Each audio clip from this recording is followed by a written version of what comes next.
Good morning, dear friends. All of you performed well in the test paper. Some of the issues of online tests can be resolved later because we have some pictures which is essential in our examinations, cannot be avoided. So we will see how the minor issues can be solved in the next test. Today we deal with the next type in our syllabus, that is the Volvox. The Volvox belongs to the green algae chlorophyceae and it is very unique in its morphology, life cycle and reproduction. The systematic position can be said as it belongs to the kingdom Plantae, division Chlorophyta, Chlorophyceae, Volvocales, Volvocaceae, and the genus is Volvox. It is a polyphyletic genus because it has many species based on the structure of morphology or structure of the cell, the type of the colony, etc. There are different species. There are 4 to 5 Indian species available in India and it is widely distributed. Freshwater colonial alga. Colonial alga means the organism is a unicellular organism, but they appear as a colony and the cells perform different functions. A single colony of Volvox may contain up to 50,000 or 60,000 cells. So it's a large colony, big colony, but the cells are unicellular, so it is very small in size. Although there are 60,000 cells, it is very small, of the size of a pinhead. So we can see the colony under the microscope. You can see the individual cells in the high power. So a large number of cells clustered together, clubbed together to form a globular mass of cells known as the spherical colony. It lives in freshwater, mostly nutrient-rich, unpolluted water, and it was discovered for the first time by Anton van Leeuwenhoek in 1700. It is estimated that this particular genus evolved around 200 million years ago. When we describe the colony, we can say that it is a flagellated cells clubbed together to form a colony. Flagellated cells means the individual cells are with flagella, and these cells are arranged in such a way that the colony appears as a hollow sphere and the cells are embedded in a matrix made up of glycoproteins. So it is a synovium. If you take a single cell, it is exactly like the chlamydomonas cell. It has a cell wall, a cell membrane is there. There are 2 flagella towards the anterior end. It appears as the shape of a chlamydomonas cell with an anterior end and a posterior end. Towards the anterior end, there are 2 similar type of flagella, and at the base of the flagellum, there are 2 eye spots. Inside the cell, we can see a large cup-shaped chloroplast, a nucleus, a conspicuous pyronoid. Since these individual cells have flagella, the colony as a whole can move with the lashing of this flagella. It shows frequent rotational movements, revolution, so it can roll in the water as it likes. It is chemotactic, it is attracted towards light, chemical substances, so it can move.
It's a spherical colony. The cells on one side of the colony have this flagella. They are chemotactile, they are light sensitive, they can move towards light using this flagella. But on the other side, the cells are without flagella. So there is a anterior-posterior differentiation. A clear polarity exists in the colony itself. So the individual cells have an anterior end and a posterior end. Similarly, the colony also has a posterior region where the cells are without flagella and an anterior end where the cells are flagellated. This is spherical in shape, but there is a polarity. These individual cells of the colony are interconnected by cytoplasmic strands. These cytoplasmic strands are the communicating structures so that the division of labor is attributed. There are some posterior cells which are without flagella, and the reproductive structure cells are formed in that region, and the anterior cells are chemotactile and locomotory, sensing light. So they do the function of photosynthesis. So there is a slight division of labor between the cells, but all the cells are capable of living their own life as the cell is a complete cell. They have all the cell organelles, they have all the functionalities. So there is a slight division of labor between the cells of the colony. So the cells are seen only on the periphery of the sphere. Sometimes there may be one or two layers, not more than that. At the center there is a hollow space. So it's a ball-shaped matrix, and the cells are on the periphery of this ball, and inside the ball there is a hollow space. There is a large amount of these secretions, mucilaginous glycoproteinous secretions, but at the center there is a space. So we can say it is a hollow sphere. Although it is a colony of chlamydomonas-like cells, there is a difference between species in the shape of the cell. For example, in Volvox globata and Volvox rosulati, you can see spirilla-like cells, whereas others are chlamydomonas-like. So there is a differentiation between the species based on the size and shape of the individual cells. So I think you are familiar with the structure of the cell and the structure of the colony. Now we can see some of the colonies under microscope, its movements. The colonies revolve with the movement of flagella, is continuously moving, and here we can see the other microorganisms, the other unicellular organisms approaching the colony, interacting with the colony. Remember that it is a colonial form, unicellular form, and it is photosynthetic. It is a producer in the pond ecosystem.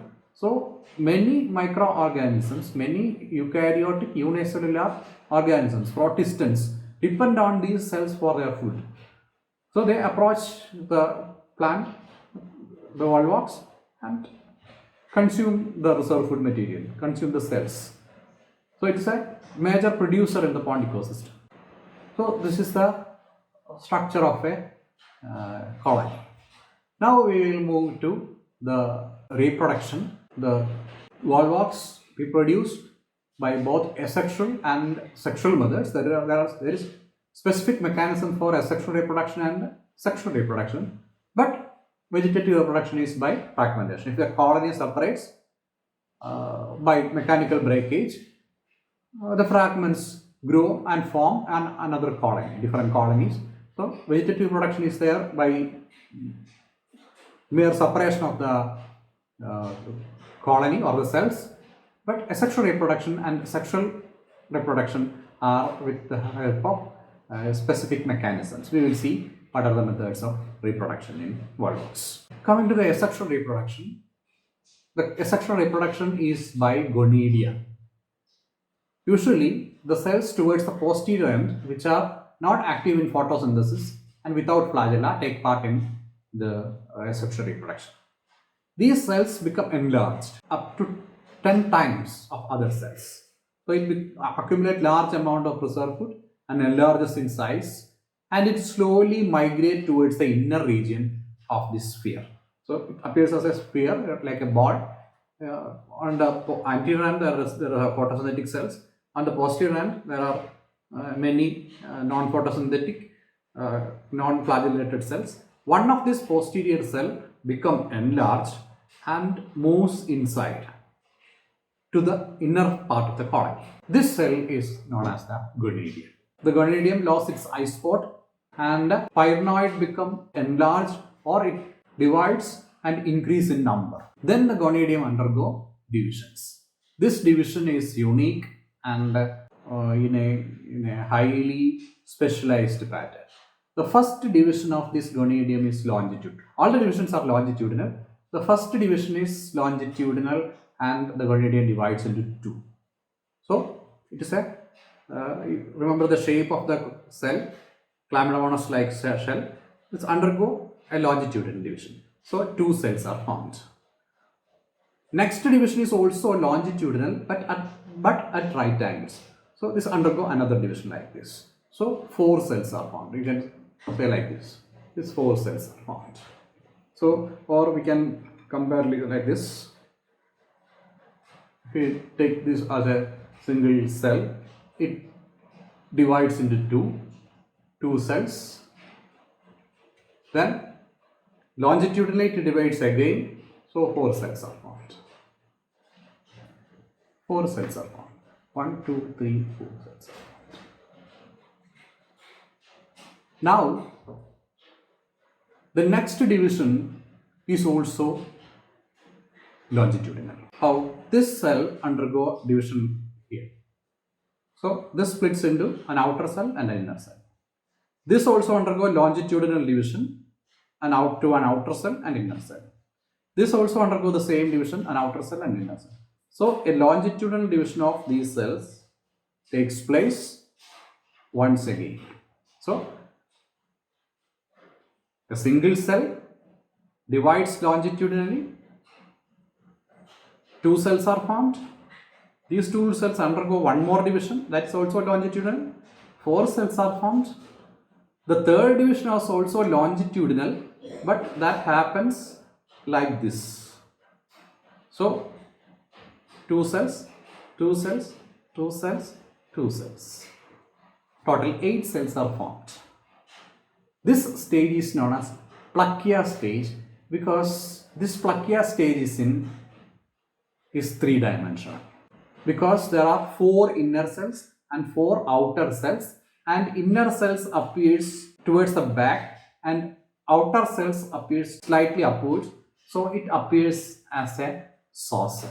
This is the Pluckia stage. Again, the cells undergo further longitudinal divisions.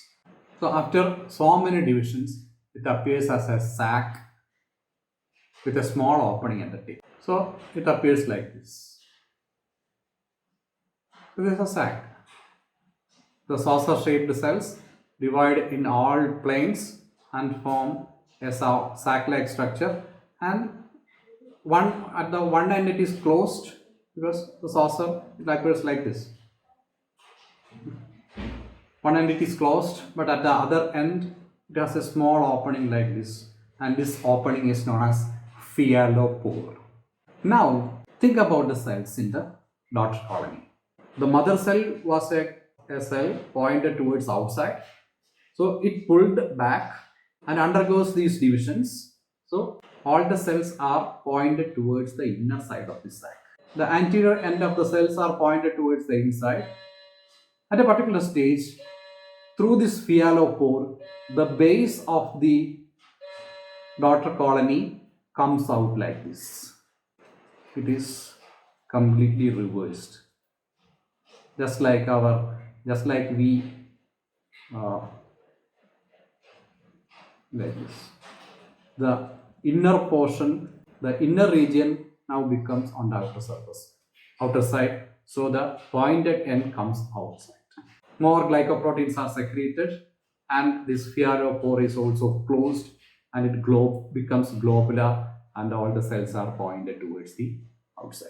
This process is known as inversion. So the Pluckia stage and inversion are two important stages, because in the Pluckia stage, the dividing cells form a plate-like appearance. That's the beginning of this sac. Then after the development of sac, there is an opening known as pore, and through this pore, the colony turns inside out, and it is known as the inversion. So these two are important events, unique events in the sexual reproduction of Volvox. Again, if you think how this occurs, there are some coordinated movements because these cells are interconnected. So these interconnections play a very important role, and flagella moves very fast. The cells on the deepest end move very fast and invaginate out. Similarly, there are some elongations in the lowermost cells. This elongation also push the colony to proceed to the process of inversion. Here there are some pictures of asexual reproduction where you can see a cell going inside, become enlarged in size, the eye spot is lost, the pyrenoid divides and differentiate into gonidia. Then the gonidia undergo divisions, longitudinal divisions to form the Pluckia stage. Then the stages of inversion, and inside becomes reversed. So inside turns inside out to form a colony, and the pore is closed and it becomes a globular colony. Coming to the sexual reproduction is oogamous type. We know that in algae we can see three types of reproduction: isogamy, anisogamy, and oogamy. In isogamy, the gametes of similar size and shape, similar type gametes fuse together to form zygote. And in anisogamy, one cell will be smaller in size and the other will be larger in size. So anisogamy.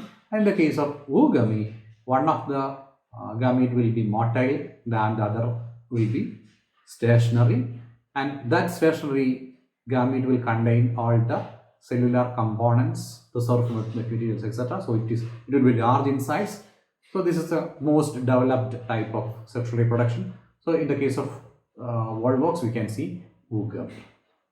In the oogamy also, the cells are the motile and stationary gametes. We can say the sperm and egg are formed on the posterior end. Sometimes both the gametes are formed in the same colony. The male cells are formed on the antheridia, and the female gametes are formed in the archegonia. Some species are monoecious. We say monoecious means with respect to the colony, not a single organism. Some colonies are monoecious. That means both the female and male gametes are formed from the same colony. But some other colonies are dioecious. A particular colony produces only one kind of sexual cells. Either antheridia or archegonia are formed.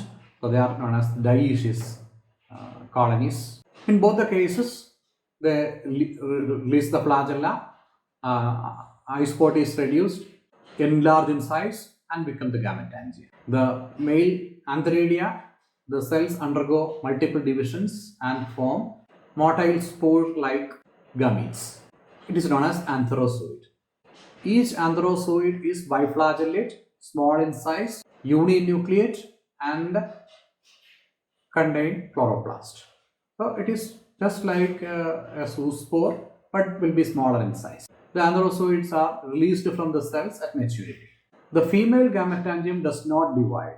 It enlarges in size, accumulates large amount of food materials. The pyrenoid size may increase and metamorphose into a globular egg or oosphere. The female gametangium, now called as oogonium.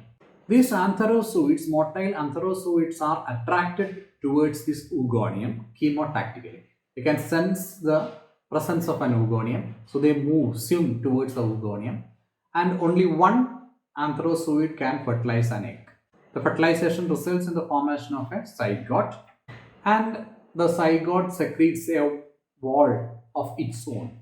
The wall is thick-walled, and the wall contains three layers: exospore, mesospore, and an endospore. This thick-walled zygote remain embedded in the oogonium and tide over the adverse conditions. When the pond or water body dries up, the colony may get dried up, but the spore, the zygote with its thick wall remains inside the colony. And when the conditions become favorable, it germinates. The zygote is diploid, and this diploid zygote undergo meiosis. As a result, 4 cells are formed. These 4 cells develop into zoospores. These zoospores are exactly similar to the antherozoid cells but larger in size. They are uninucleate, biflagellate, and contain chloroplast and nucleus. They swim. Then these spores club together and undergo multiple divisions and form a spherical colony with this mucilaginous secretions. So the life cycle is continued like that. So we can say the life cycle of Volvox is haplontic, where the plant body is a haploid and the diploid stage is represented only by the zygote, and the haploid cell is undergo or multiply in the favorable condition frequently with fragmentation or by asexual reproduction with the formation of gonidia. And sexual cycle is completed with the formation of antheridia and archegonia and oogamous fertilization. So this is the life cycle of Chlamydomonas. We can see different stages like the cenobium or the colony. Then the gonidium is formed. The gonidium divides, redivides to form many-celled condition. Then inversion takes place. Daughter colonies are formed, and the daughter colonies are separated and comes out of the colony. And in the case of sexual reproduction, the cenobium produces the antherozoid mother cell. Antherozoids are produced. Then the archegonium, then the ovum is produced. Ovum mother cell is produced. It produces the ovum. The antherozoid fertilizes the egg. A zygote is formed. The zygote undergo meiosis. As a result, zoospores are formed. These zoospores divide and redivide, form a cenobium to form a mature colony. So this is the life cycle. Now we can see the daughter colonies, asexually produced daughter colonies get separated by the fragmentation of this mother colony. We can see that many protistants in the surrounding water use this plant as a fodder or consume it. As a result, the colony get fragmented or separated, and the daughter colony is coming out. You can see it clearly in this video.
So this is all about the structure of the colony, structure of the cell, and reproduction of Volvox. We will see the next type, Eudogonium, in the next class.